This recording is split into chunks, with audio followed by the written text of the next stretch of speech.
Fala pessoal, tudo bem com vocês? Hoje eu vou fazer um vídeo aqui sobre uma situação que eu passei essa semana aqui com um kit de upgrade que um cliente comprou e eu fui montar para ele. No caso aqui, a gente tem essa placa aqui, é uma Biostar, que veio com um processador Core i3 de 10ª geração e uma memória DDR4 de 8 GB. E esse kit upgrade aqui, ele tem um processador i3 10100F. E o que mais deu problema foi esse processador aqui, que por sinal é um bom processador. Esse kit aqui, no geral, é um excelente kit. O problema dele é o seguinte, é que como ele veio com o processador 10100F, esse F aqui no final, ele indica que é um processador que não tem chip gráfico. Ou seja, para fazer todo esse kit aqui funcionar, a gente teria que colocar uma placa de vídeo off-board.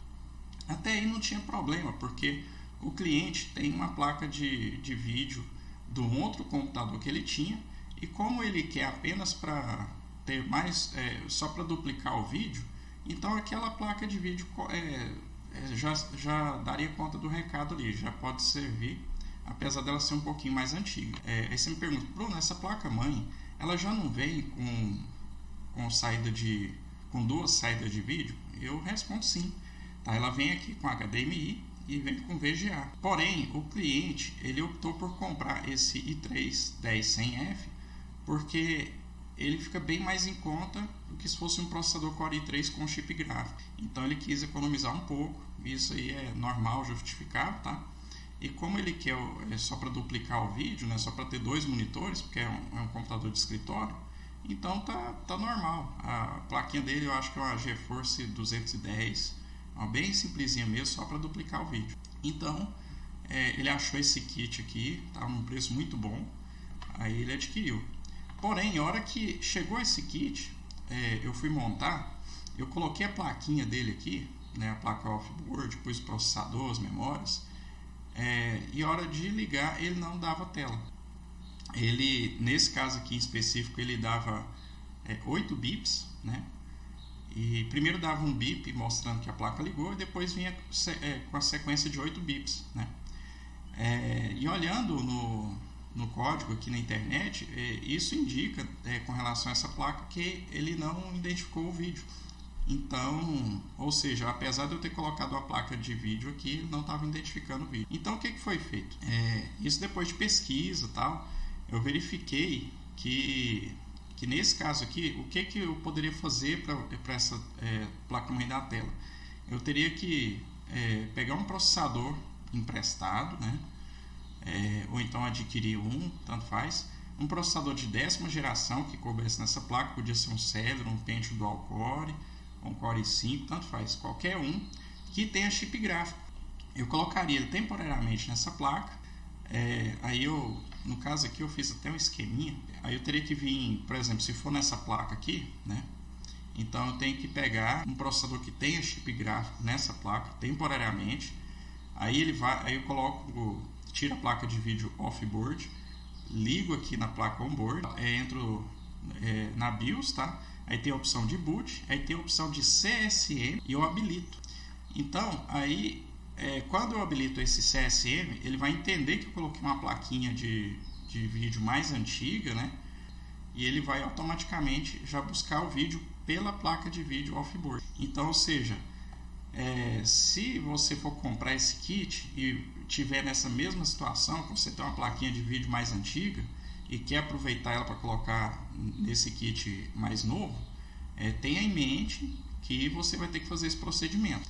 Porém, vi 2 vídeos no YouTube falando sobre esse problema, e um deles, ele viu que no site, tanto da Pichau quanto da Terabyte, que eles vendem esses kits, eles dão a opção de você fazer atualização da BIOS. Então você paga uma taxa a mais lá, tá? Eu acho que na Terabyte era R$40, ele já vem com a BIOS atualizada, que evita esse problema. Então se você pegar e tiver uma plaquinha mais antiga, se você encaixar ali, ele já vai estar com o CSM ativado e ele automaticamente já vai dar a tela na placa de vídeo mais antiga que você tem aí.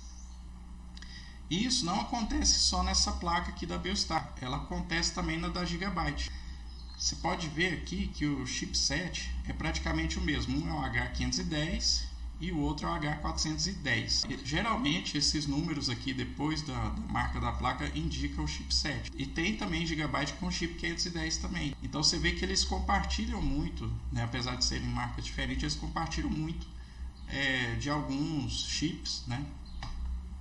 Então muitas vezes você vê até, por exemplo, essa placa aqui, essa 510MH 2.0, se você vê ela, por exemplo, da Asus, ela é muito semelhante, se não brincar, é a mesma e só mudou a marca, tá? Então é muito comum, tá? Você ter uma plataforma que é vendida por várias marcas de placa-mãe. Ainda da Gigabyte dá a mesma coisa, tá? Se você colocar uma placa de vídeo aqui mais antiga e colocar um processador sem o chip gráfico, ele vai dar o mesmo problema. Então, aí, só que o problema, o erro apresentado, ao invés de ser 8 bips, ele vai apresentar 5 bips e não vai dar tela. Então, o problema é muito semelhante. Então, na placa aqui da Gigabyte, né, se você colocar um chip gráfico aqui temporariamente, só para dar tela, e você conseguir entrar na BIOS, tá? Então, o que você vai fazer? Você vai, caso você consiga um processador emprestado, você coloca aqui, aí vai dar tela aqui pelo vídeo onboard, aí você vai aqui, vai em settings, tá? Já na BIOS, aí depois vai em I/O ports, depois vai em PCI Express First Slot, né? Aí você vai configurar essa opção, depois você vai na opção de boot, CSM e habilita ela. Então, praticamente o mesmo processo do outro ali. Só para concluir, a gente tem que ter noção que vai ter dois tipos de BIOS, de placa-mãe. Então tem algumas placas que vão ser Legacy e outras que vão ser UEFI. Então as placas-mães que vêm com a BIOS Legacy geralmente são as mais antigas e aquela BIOS mais clássica que a gente costuma ver. Essas BIOS não são feitas em Assembly, que é uma linguagem de programação bem mais antiga, bem robusta inclusive. E a primeira versão dela veio em 1949, então, ou seja, é uma linguagem bem antiga, mas não vamos pensar que ela é antiga, que ela não teve as suas melhorias com relação ao longo do tempo, né?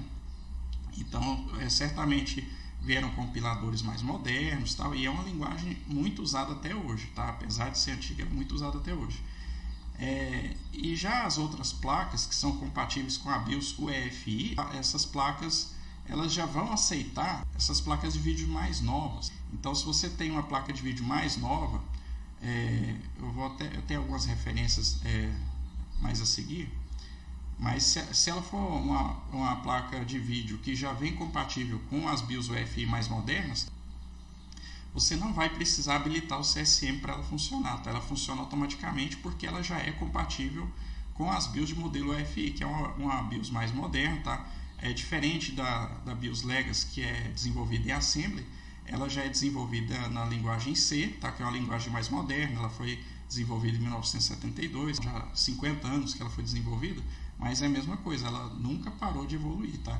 Então os compiladores são mais modernos, tá? A linguagem mesmo, ela vai evoluindo, tá? Nada fica parado no tempo, tá? Todas as linguagens, elas estão sempre, assim, a não ser alguma que foi bem esquecida mesmo, mas geralmente todas vão evoluindo bem. Então, por exemplo, algumas placas-mães que suportam o EFI, né, são essas aqui, ó, GTX 700, RX 400, GT 700, e aí talvez, aí já não é certeza, tá? Já teria que verificar se as GTX 600 e GT 600 são compatíveis, tá? Porque essas aqui estão meio ali numa faixa de transição. Então, o que eu recomendo? Se você vai comprar esse kit, pesquisa antes para ver se ela vai ser compatível com a sua placa de vídeo que você já tem, ou então que você vai adquirir, porque tem muitas placas de vídeo que você às vezes vai comprar, que às vezes você pensa, não, essa placa aqui é nova, mas não, ela é antiga. Ou seja, se você for ali no Mercado Livre, se você for comprar uma GT 210, que é uma placa-mãe com uma tecnologia muito antiga, a memória dela é até DDR3 ainda, apesar dela ser bem simplesinha, você acha ela para comprar ainda, mas a tecnologia dela é para funcionar em BIOS do modelo Legacy. Então, quando você for comprar o kit, para não ficar pesquisando em vários lugares de forma aleatória, recomendo que você, antes de fechar o negócio, caso você compre ali na Terabyte, na Pichau, até mesmo acho que no Kabum, Pergunta antes o vendedor, lá tem como você conversar com o vendedor. O bacana desses sites é que eles te atendem muito bem, são rápidos, já precisei de garantia deles e eles atendem prontamente, tá? É um pessoal assim que tem um helpdesk ali bem bacana e o pessoal é muito atencioso. Então você fala, eu tenho uma placa dessa, eu posso comprar esse kit, vai ser compatível? Então sana todas essas dúvidas antes de comprar, que você vai ter muito sucesso aí na aquisição desse kit, tá bom? Bom, pessoal, esse era o vídeo que eu queria deixar aqui para vocês, é o último vídeo do ano. Um feliz ano novo aí para todos, muita saúde, paz, prosperidade, beleza? Deixa um like aqui no vídeo para fortalecer o canal, se inscreva e até o próximo vídeo. Obrigado!